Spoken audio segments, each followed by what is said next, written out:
Let's talk about how speech and the sounds of language are produced in the mouth and, well, in the human body in general, which is to say, how are they articulated? And you can see there this picture of, well, most of our human body mechanisms for articulating or producing speech. What's missing is the lung, which creates the air, and our sounds are produced by air flowing through our mouth, and different sounds are produced by manipulation of that air. So aerodynamic energy flowing through our vocal tract, which is pictured there. And the point of this video is to not know all the different properties and ways in which sounds are articulated, but rather to have a general understanding of, first of all, how linguists study and map the differences between speech sounds. And secondly, to have an idea of how complex and confusing this can be and what kind of challenge we are presenting to the computer to make distinctions between these um, distinct sounds that aren't really that far apart. I mean, how could they be? Our mouths are pretty small.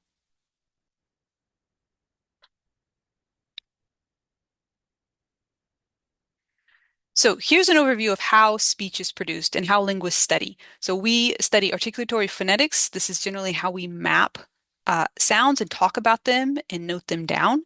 Articulatory phonetics is the study of the mechanics of how speech sounds are produced in the vocal tract. So how are we manipulating the flow of air over our tongue or through our nasal cavity and lips and out our mouth? And we can make, first of all, a two-way distinction between consonants and vowels. And the difference between the consonant and vowels has to do with the manipulation of the airflow. So consonants constrict or greatly modify the airflow in some way. Vowels, rather than constricting or greatly modifying the airflow, don't really constrict the airflow, but just modify it to perhaps a lesser degree, or at least with less friction or constriction in the mouth. So it's a manipulation of the tongue without really constricting the airflow. So there's a two-way distinction there. And therefore, we have different articulatory features, different things that we're going to map in the mouth to make distinctions between consonants and between different vowels. So for each of them, there's three different articulatory features. And with those three features, we can pretty much make a distinction between all known sounds in all languages. So they're listed there. So for consonants, the first distinction is what's called the place of articulation.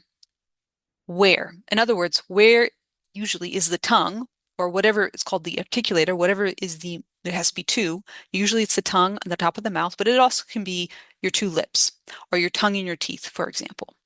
So where are they coming together to constrict the airflow? That's the place of articulation. So for example, the only difference between T and K sounds there, so it's pretty obvious. This is down in the written down in the International Phonetic Alphabet, but they happen to be the same as English. So T and K. The only difference between those two sounds is the place of articulation. So T is the articulator is a tongue, and it's being placed behind the teeth or on the teeth, depending on your variety or dialect. The K is constricting the air, actually stopping the air completely with the back of the tongue touching the top of the mouth. You can try that. Just pay attention to where your tongue is being placed, and there really isn't any other difference between the two sounds. So try that contrast. T, maybe add the vowel T or ta, or just by itself, t, t, k. If you pay attention to where your tongue was when you're pronouncing those two sounds, you will notice a difference in where it's touching the top of your mouth. The second articulatory feature of consonants is the manner of articulation. So with consonants, they constrict the airflow to a greater or lesser degree. So the manner of articulation then is how is that airflow being constricted? And there's many different ways in which you can do this, but a contrast of two, for example, is B and S. Actually, there's a difference in the place of articulation there as well, because it's kind of hard to find sounds in English that only differ in manner of articulation. But B, so the place of articulation for B, just to inform you, going back up to articulatory feature, B is with two lips, S is just with the tongue. Okay, so that's the difference in place of articulation, but let's pay attention to the difference in the manner of articulation. B, B, B. If you think about the airflow, you'll notice that when you pronounce B, your lips come completely together and they stop the airflow briefly and then release it. B. And for this reason, stops or consonants like this are referred to sometimes as stops because they stop the airflow, and sometimes as plosives because once you release the airflow, it builds up pressure behind wherever it stopped, and then when you release it, it kind of goes out with almost an explosion. So plosive. So the B, it completely stops the airflow. The S, the fact that we can hold that sound for a while tells us we're not completely stopping the airflow. Rather, we're constricting it quite a deal and creating some friction. We're actually we're actually doing more than that. S is one of the more complex sounds that we pronounce. One of the reasons why you'll hear children struggle with it.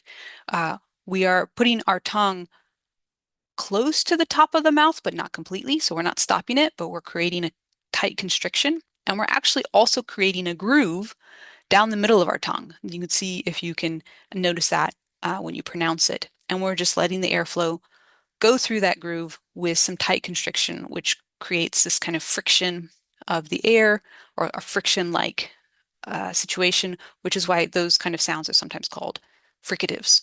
So you can try the difference and notice the difference in how the airflow is constricted between the B and the S. Try that for yourselves and see if you notice the difference.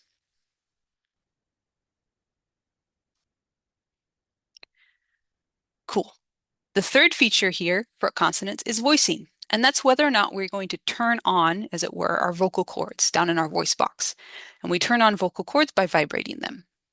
So the difference between the two letters there, T and D, or I say letters, really I should say sounds. They're represented here by letters, but T and D, those two sounds, the only difference between them is whether or not we're vibrating the vocal cords. So you can tell this difference by placing your fingers on your throat right where your voice box is, like your Adam's apple, if you can locate it, about the middle of your throat. And then pronounce those sounds. And in this one, you particularly don't want to do a vowel because vowels always vibrate. They're always voiced. So just pronounce the sounds by themselves and you will notice a difference in the vibration. So t, t, t, and then try d, d, d. So you should notice that when you pronounce T, there's no vibration going on, T. When you pronounce D, D, you're feeling a vibration in your throat. And that's the only difference between those two sounds, and that makes a distinction between them. So with those three distinctions, we can make a whole lot of different sounds in our mouth, and we can distinguish between them and map them out. And by the way, people who are really good, it's really hard to x-ray the mouth or get a measurement of the top of your mouth and see where your tongue touches it. People do this, but part of the problem is once you put something in your mouth, you're adjusting how somebody speaks. But phoneticians, people who study speech sounds, who are really good at this, they can tell within a few millimeters where a sound is pronounced, how, but also where and what kind of voicing is being used just by listening. It's quite impressive. Vowels are a bit more fuzzy because it's a bit harder to map and hear. It's harder because it's just changing the airflow rather than having something touch, like the tongue touch the top of the mouth or something. So there's different features here, different articulatory features for the vowels. There's a distinction in how far or back your tongue is placed when you pronounce it. So the difference between these two sounds, and I have to remember these symbols here real quick because I'm not a phonetician, but the first one is eh, eh.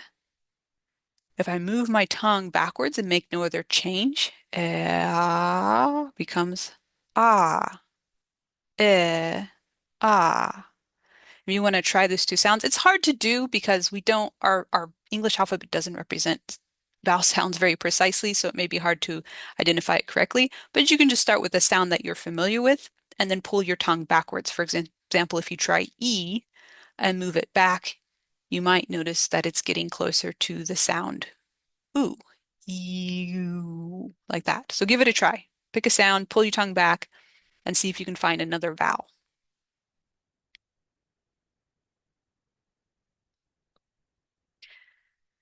So you notice that when you pronounce the vowel, it doesn't, pretty much doesn't touch the top of your mouth. It doesn't articulate with another part of your mouth. It's just modifying the airflow by moving the tongue back and forth. Similarly, uh, you can talk about not just if the tongue is back and forth, but also up or down. And this one is referred to in two ways. It can be the height of the tongue, so tongue up or down, or naturally, when you bring your tongue down, you're also opening your mouth. And when you bring your tongue up, you're closing your mouth. So some people talk about in terms of how open or closed the mouth is. And so these two sounds here, pretty much, again, it's hard in English with English vowels to get a clear distinction that you would recognize that only differs in one feature. But the difference between this sound here, ooh, and this one, ah, ah, is pretty much just how open my mouth is. So you can try that. Go from ooh, ah. I'm just opening my mouth and I'm not really changing whether my tongue is forward or back.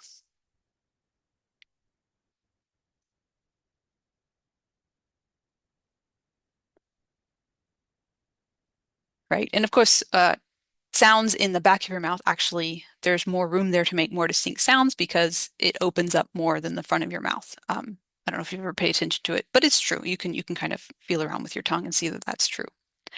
Finally, how the other way in which we modify the airflow to create vowels doesn't have to do with the tongue or the openness of the mouth.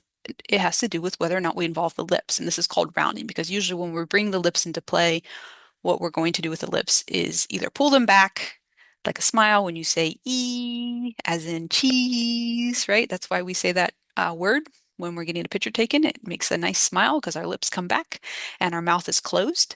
It's very high up in the mouth, and we say cheese, E, versus if all you did was kept your tongue in the same place and then brought your lips forward and created a kind of circle or rounding of them, you would go from the English E to something that is either the French, sometimes appears in French words, or you might be more familiar with the German U with an umlaut. And the difference is just whether or not we're bringing the lips forward or back. So E, E, E, E.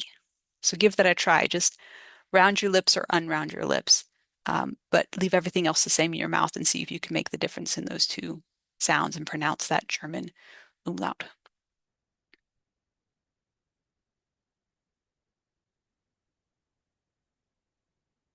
Okay, so this is the articulation of sounds. This is how they are produced in the mouth. This is, um, I'm going to say this is the easier way to study and understand how sounds differ from each other, right? Which makes sense. We're producing a sound, we send our brain to make some sort of difference in the mouth, and we can learn when we're listening, trying to understand other sounds in another language or imitate sounds, we can pay attention to where our tongue or our lips are placed until we match the sound that they're saying, the other person is saying to what we're hearing coming out of our own mouth.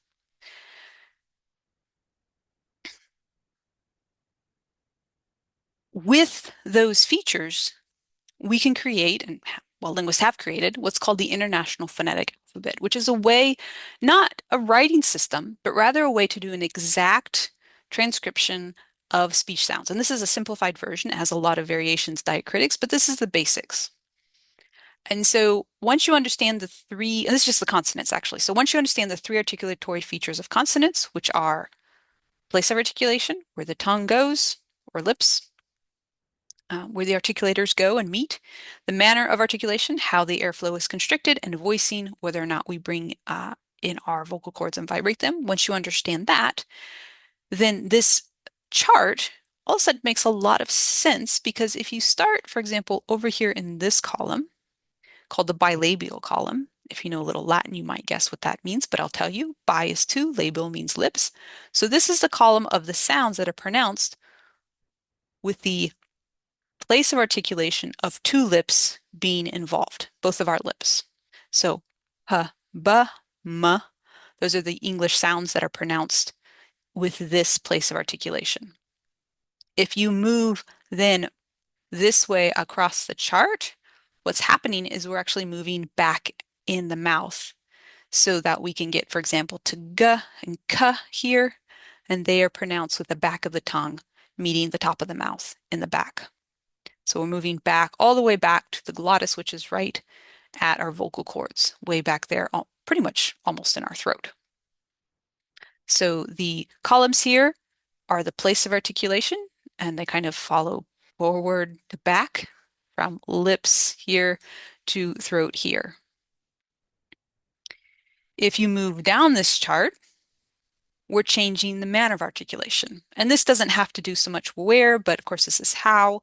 And you might see different arrangements of these rows in different presentations of the IPA, the International Phonetic Alphabet. But usually at the top, you're going to see the plosives, or those stops, the ones that stop the airflow completely. So p, b, t, d, k, g are the English sounds. There's also this glottal stop, which appears in, well, kind of an English word, uh-oh, right in the middle there. So listen to it. If I say that word, uh-oh, without the glottal stop in the middle, it would sound like, oh, with the stop. And the stop here is actually bringing the vocal cords together and stopping the airflow back there in the throat. With that glottal stop, it goes from oh to uh-oh. So it's that chopping off of the air. That's the only place I know of where this sound makes a meaningful difference in English. But we can go down here from the plosives with the stop of the air that then kind of explode the air out to the nasals, so sending right, closing our lips and sending the air through our nasal cavity. Trill, for example, in Spanish or Russian or other languages, that trilled R, that's this symbol right here. We're trilling that tongue, vibrating it. Tap or flap is a quick tap, so it's like a T, but we often use it in the words like butter, um, very quickly. Um, and then fricatives, that was like the S, where we're highly constricting the flow of air, or Z, but not completely. So F and V are other fricatives in English, for example. And then we can go down. So these actually come down to be more vowel-like. So W, the W sound, or the R sound in English, and the L. They're less constricting of the airflow. So that's okay, so here's place going across, and then up and down is manner. And then the last thing we have here is you see these pairs of sounds. That is voiced or unvoiced. So the only difference, as we saw, between T and D is whether or not we're engaging the vocal cords. So on this side is the unvoiced, and on this side of the pairs are the voiced. And you can see in some cases, like if you send it through the nasal cavity, it always has to be voiced. You're always using the vocal cords.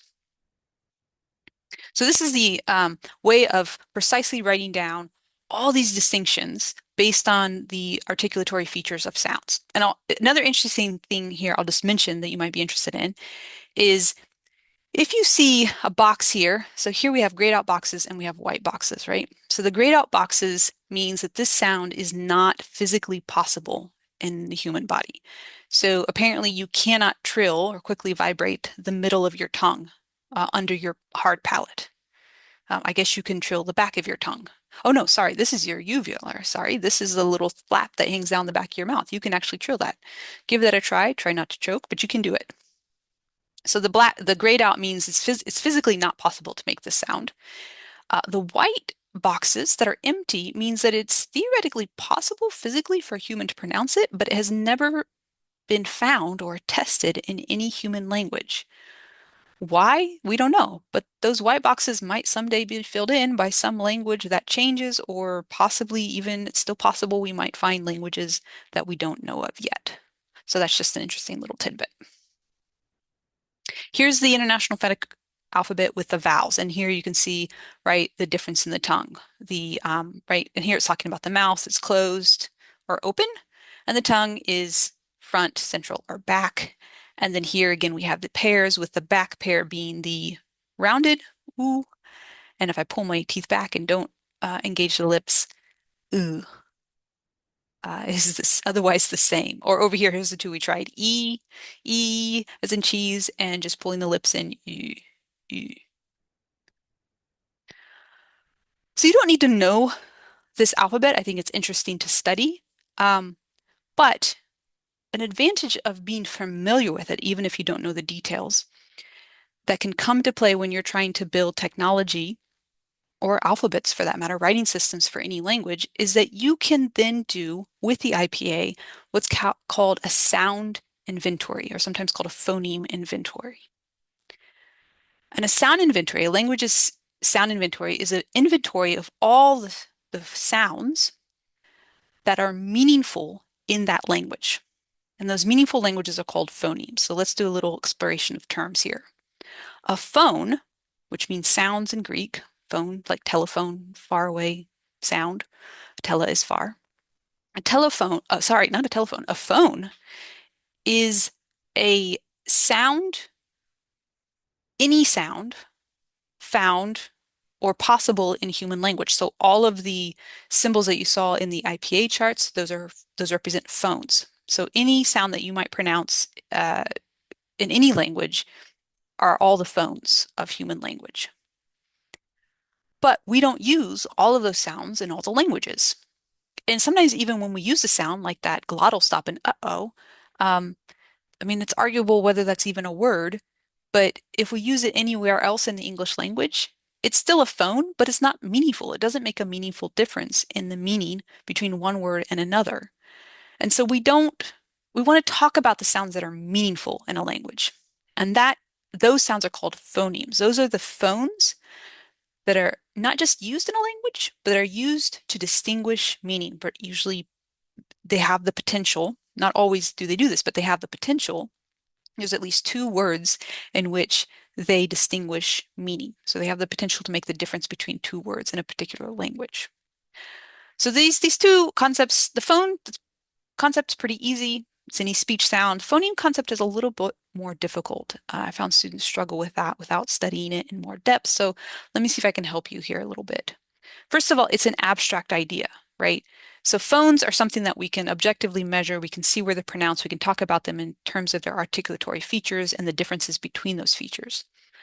A phoneme is an abstract idea. They only really exist in your head, right?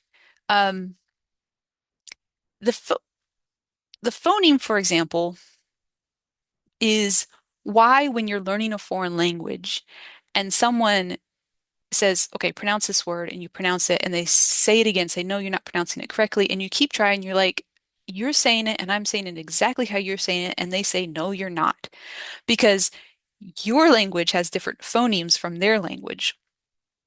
And the sound that they're trying to get you pronounce, you might pronounce it somewhere in your language because our tongue does all sorts of stuff and it changes as we bring sounds together. So there might be some point in which you pronounce your tongue is in that exact space. Um, and articulatory features in English, but it's never in that, you never purposefully put it in that place or that manner of articulation purposefully to make a distinction in meaning. And so in your head, you think it isn't real. You don't hear it because your brain hasn't been trained to pay attention to it, even though it is a different sound. And in fact, we know that babies, even before they start speaking, within the first few months of their life, there's evidence that they're already starting to only pay attention to the meaningful sounds that they hear around them. Even though they can't pronounce them or understand them, their brains are already starting to hone in on the phonemes of the language of their parents.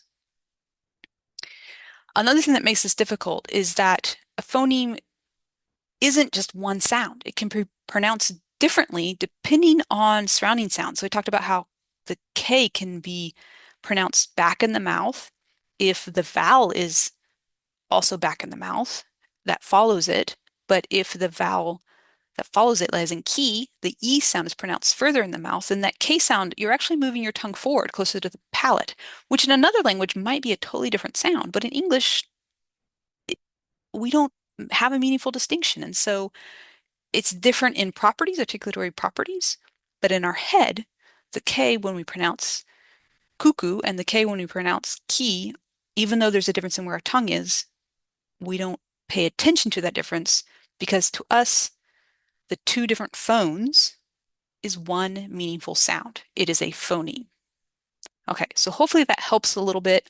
Let me give you some more examples here. So down there, there's palm and palm. So those are two different phones, but in my head, when you pronounce those two different phones there, represented here by this IPA symbol and this IPA symbol, I don't hear a difference in meaning. At most, I might be like, oh, okay, well, if you said palm, maybe you're from Britain. And if you said palm, you're probably from the Midwest like I am.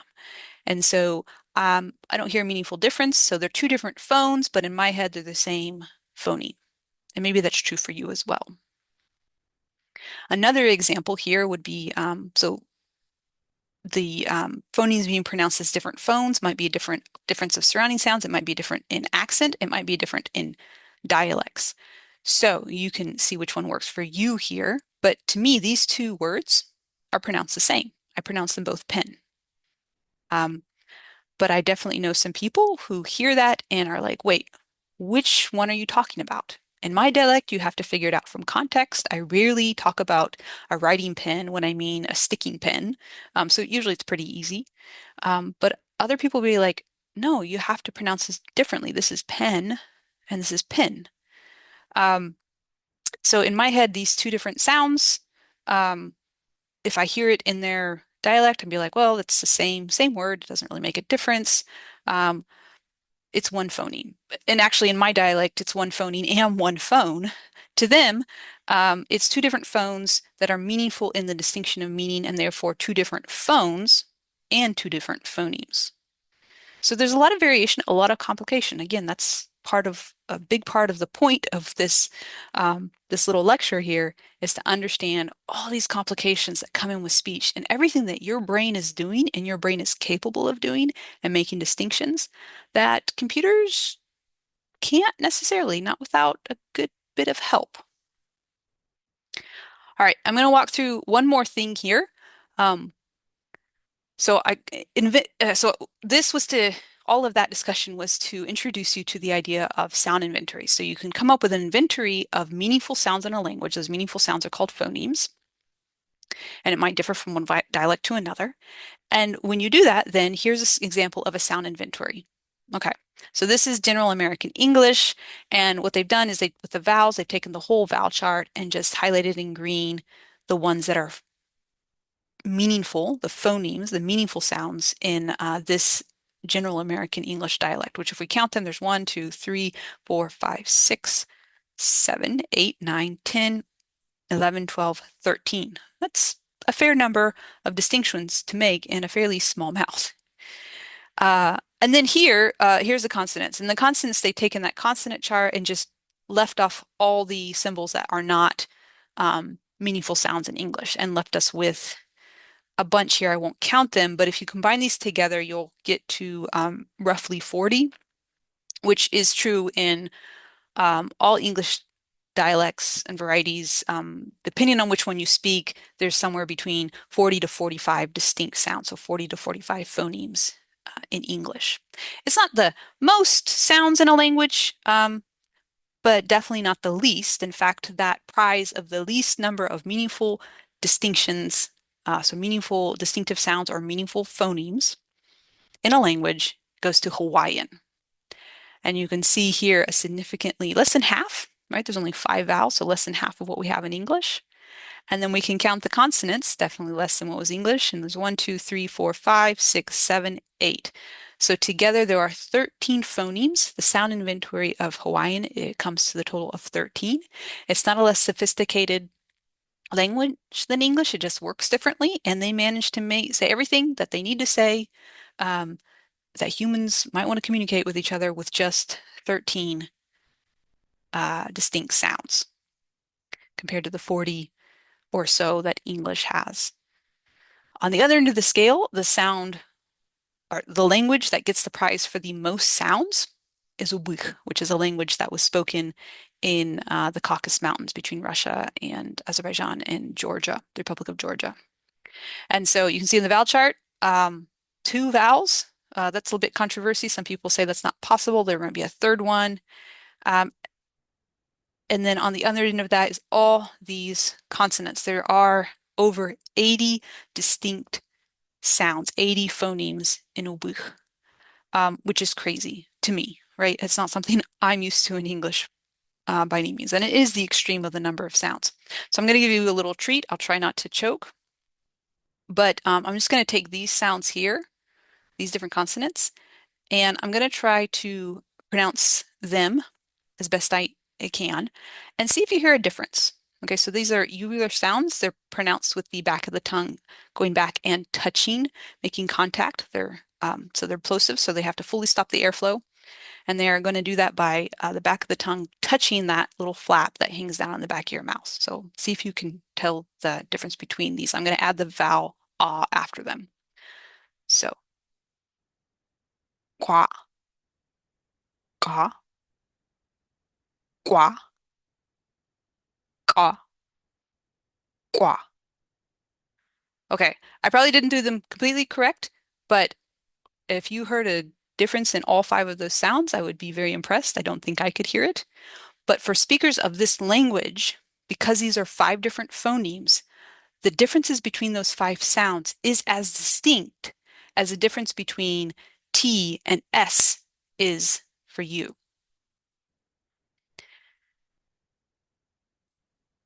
So these are individual sound inventories for different languages.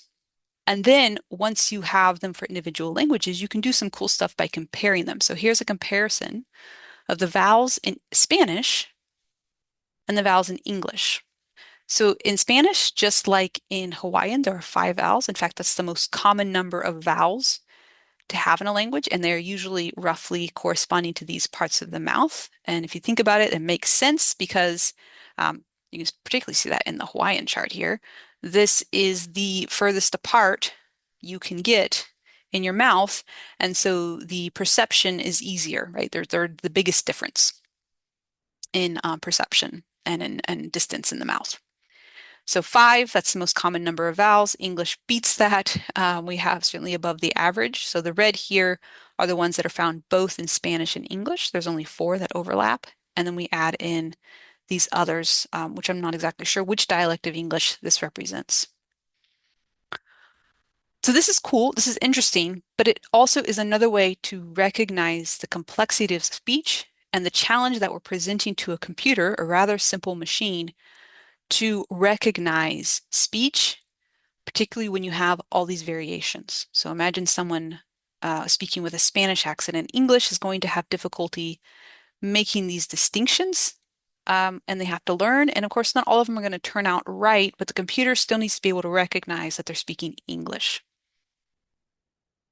Um, One thing with fewer vowels here is presumably this allows then the speakers of this language to kind of slide their tongue around a bit more so they can go into these other phones um, because they don't have to worry about making a strong distinction between these because they've got all this space, right? There's not as much vowels that they're trying to distinguish between.